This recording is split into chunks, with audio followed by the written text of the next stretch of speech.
I'm not a lawyer, but this is the part 2 recap for day 59 of the YSL trial, because I've been watching this trial for 59 days. So after the break, attorney Simone Hilton wraps up her questioning of Walter Murphy, aka DK, by asking him a couple questions about his interviews with police, and then she has him read verbatim from his plea agreement. When did you take your plea? December the 9th, that was the Saturday. I, Walter Murphy, will testify truthfully to all matters about what I'm questioning. Okay. What was the second special condition of your plea? I will possess no gun during the terms of my sentence or anything thereof unless my right to do so are restored. I agree to perform 300 hours of community service. And under 4, what were your acknowledgments? YSL, otherwise known as Young Salon Life, began as a neighborhood group but involved into a gang. YSL is a group that began in late 2012 in the Cleveland Avenue area of Atlanta, Georgia, which evolved into a gang. YSL claims affiliation with the... Let's scratch that one. Okay. And did you scratch that out? Yeah. Why? Because I felt like that wasn't true. So you understood and you changed it because you wanted to make sure that you had a correct acknowledgement? Yeah. Okay. What's 5? Was a founding member of YSL. Some colors of YSL are red for blood, green for slum. Members of and associates of YSL have committed crimes in furtherance of YSL, and these crimes included, but are not limited to, the following: attempted murder, assault, robbery, theft, illegal drug possession, and illegal firearm possession. Yeah, that wasn't wrong. That wasn't I wrong. was locked up. And so you corrected it? Yeah. Okay. In the year of 2016, I was convicted of Fulton County, indictment number 15 SC 138234, of participating in criminal street gang, aggravated battery, aggravated assault with a deadly weapon, 4 counts, and possession of a firearm during the commission of a felony. The victim in the case was Dexter Montgomery. I committed these acts during the time period that I was a YSL gang member. I am remorseful for participating in the type of activity gang life destroys the life of the young people, and I no longer want to be part of such activity that destroys the life of the youth and my community. And since you took this plea, have you and I spoke about you actually going to speak to kids about your experiences? Yeah, that's something I really want to do. I want to be like, yeah. I, Walter Murphy, have read and carefully reviewed this agreement. I fully understand this agreement. No promises other than those contained in this document have been made to me in furtherance to this agreement. I freely, knowingly, and voluntarily enter into this agreement without force, threat, or coercion. Do you currently have a relationship with Mr. Williams? No. Do you have a current relationship with Shan? No. What about Yang? No. Were you disowned by YSL because you told on another YSL member? No. And is telling, snitching on other gang members forbidden in the gang?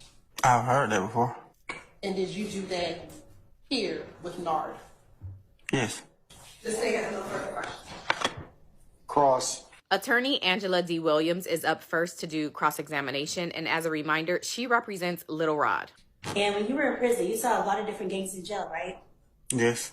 You noticed non-gang members have things taken from them? Yeah, I've seen it before. Okay. Yes. You saw non-gang members get stabbed? Yes. Get assaulted? Yes. When you were in prison, you knew it was safer to be in the gang, to be safe. I felt like it would have been safer for you.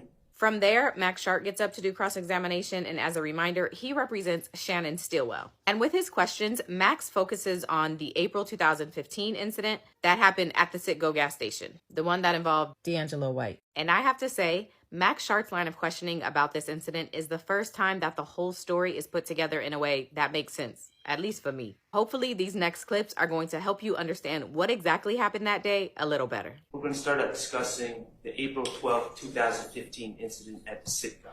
Say some names, and I want to know if prior to that date, you knew who these people were. D'Angelo White. No, sir. How about a Christian James? No, sir. Dexter Montgomery. No. Did you have any beef or disagreement with any of those people? No. You were in a house before you went to the gas station, correct? Yes. That house belonged to someone you call Hot Rod, correct? Yes. That house was within a couple minutes drive of the Citgo.